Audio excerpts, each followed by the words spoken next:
Women cheated on me in the past, not sure about the present. For obvious reasons, this is a throwaway account. I'm getting married in a few days, and you might say I'm having difficulty telling what's genuine and what's not.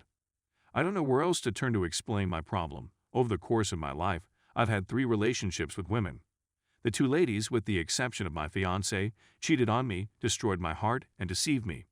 I grew up in a medium-sized town, a college town of approximately 10 to 15,000 people. Growing up, I never had a close connection with my mother and father, nor with my siblings. I moved out and got my own apartment as soon as I finished from high school. I've always aspired to be self-sufficient, and I've always wanted to interact with other folks. Perhaps my stressful familial circumstances explains why I want a family more than anything else. But it's only been about a year or so that I've been psychologically stable enough to explore that idea. I graduated from college amid the Great Recession.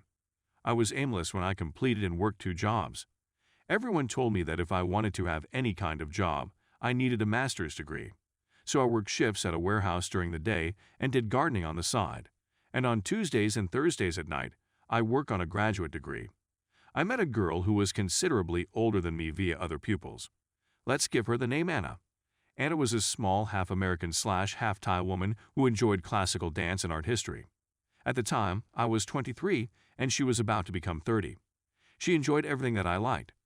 We bumped into one another on school a couple of times, as well as in pubs where we would converse and sometimes smoke pot out in the country while listening to music. I expected our connection would be purely platonic. I mean, she looked stunning, and I'm just a normal-looking man. Looking back, it appears naive, but 30 was smart at the time. That individuals in their 30s had the answers to key issues. Our friendship evolved into a love connection over the course of many months. I had always been in love with her, and I believe I had persuaded her to fall in love with me as well. Anna had a kid, let's call her Aaron, who was 5 years old when I began dating her.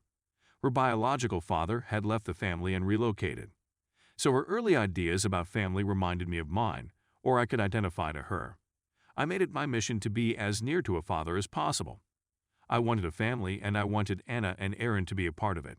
And for almost 3/1/2 years, it was like a family. I got into a habit of going to work, coming home for lunch, and then coming home from supper. I play with Aaron, read her stories, and try my best. I suppose I was a lot more conventional than I realized. I told Anna it was okay if she remained at home and that I could work my 2 jobs while finishing school. We would sometimes plan our futures and the nice things that would come in bed. Maybe I'm romanticizing it, but I remember those years and those memories as years of joy. Anna and I still drink, smoke, and have a good time together. We had conflicts and disagreements, just like any other marriage, and we had good and terrible days. So as I already said, my life was excellent. And then there was Evan, my neighbor across the street, who came in and out of our home since we had an open-door policy. We kept some joints packed up in an old cigar box, so Evan could simply come in and help himself whenever he felt like it. And Anna and I had an open invitation to his house. If we wanted wine or peanut butter, we could just stroll over there and get some. So one day during my lunch break, I received a text from Evan saying he was about to open the front door when he saw Anna and one of my best friends kissing. Evan said that they did not notice him. Let's call him John, since he was the person she was kissing. John was small and not very handsome, but he hailed from an affluent family and was about to complete his medical degree. He didn't reside in town, but rather in a much bigger metropolis around 2 hours away. I'm not sure whether he was lonely or didn't make any acquaintances in the city, but he appeared to love going into town once or twice a month. So I contacted John and asked whether he was going to drive home this weekend. I am, he said, but it won't be until later this evening. I phoned Anna and asked if she would mind cooking something for us all to eat that evening, and then I casually remarked, "Oh, did you know that John's coming in tonight?" She pretended to be astonished, as if she didn't know. I was about an hour away now, and it was common for me to not get home until 7 or 8 o'clock at night. I informed the warehouse supervisor that I needed to depart early due to a family emergency. On the way home, I weighed the possibility that Evan, who isn't the most dependable or sober guy I know, had made an honest mistake. Then I texted, "Is there another vehicle in the driveway besides Anna's?" I described the appearance of John's automobile. Actually, Evan texted me back that no, Anna's vehicle is the only one in the driveway.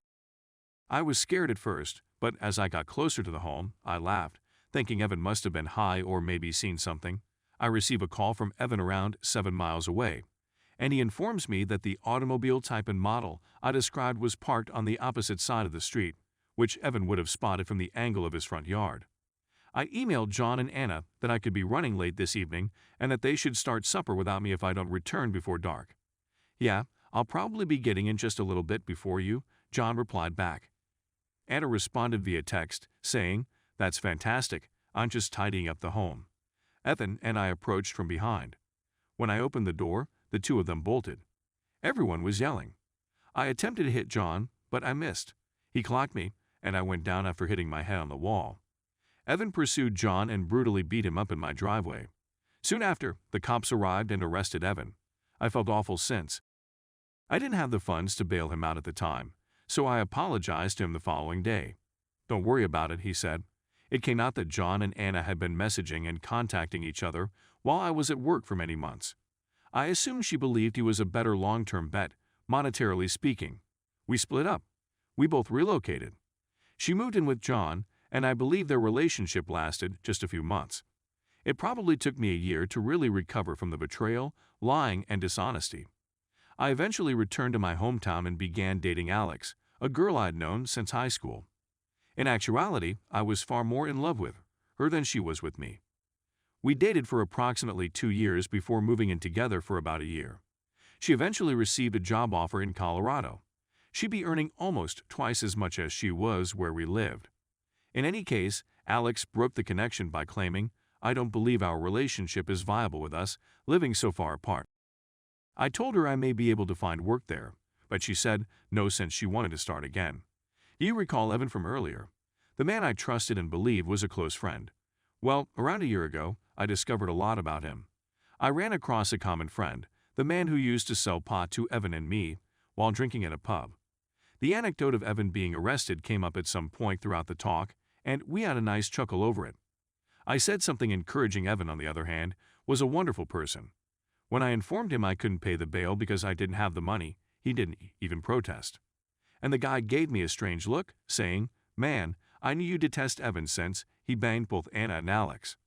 Evan had apparently been sleeping with Anna even before John, according to none of my close friends or anybody else.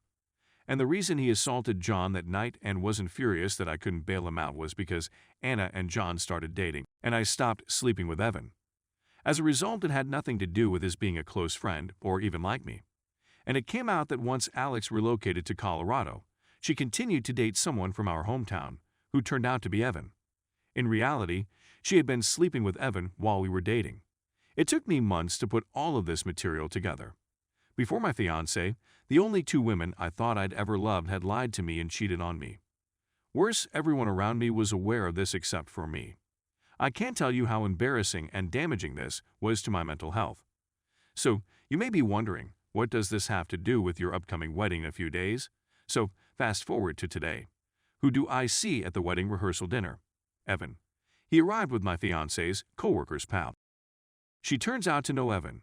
They all work at the same bank. However, my wife and Evan are at different branches that are roughly 30 miles away. Maybe this seems paranoid, but I know what you're thinking. Is it crazy for me to suspect that my fiancé may have slept with Evan?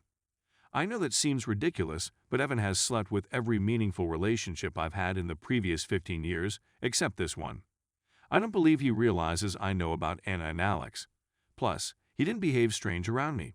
And it was great to speak to him in some ways, and I don't really care about stuff that occurred years ago. And even though there is no link between him and my fiancé other than the fact that he is dating her friend, and they both work for the same regional bank, there's a part of me that believes he will or has slept with her. To be clear, I don't have any proof of this. In reality, I doubt she would or has, but I think I'm scarred by the past and can't get that thought out of my head. As you might guess, I can't tell anybody about my hidden dread since it seems stupid. Right now, I'm telling myself that it's all in my imagination and I'm worried about the wedding, as well as the possibility that Evan slept with my fiancé, which would be too much for me to take. But in the past, the universe in which I believed crumbled under the weight of its own truth. Anyway, part of this was simply the act of writing, and it's been therapeutic to get it all out there. I simply have a lot of problems from the past with love and betrayal. I realize this isn't a common occurrence, but I'm sure there are others who have been deceived on several occasions who might offer me some insight into whether I'm exaggerating coincidences or not. Anyway, thank you for taking the time to read this and for any advice you can offer me. Update. Wow, I was blown away by the outpouring of love this morning. I wasn't expecting that many responses. To be honest, I didn't expect to see any remarks. Thank you really lot. I'm going to inform my fiancé about this history later tonight. I believe I was overthinking things and getting a bit worried. You folks truly swayed my opinion. Final thought, if anything goes wrong, I pledge to return and update this page.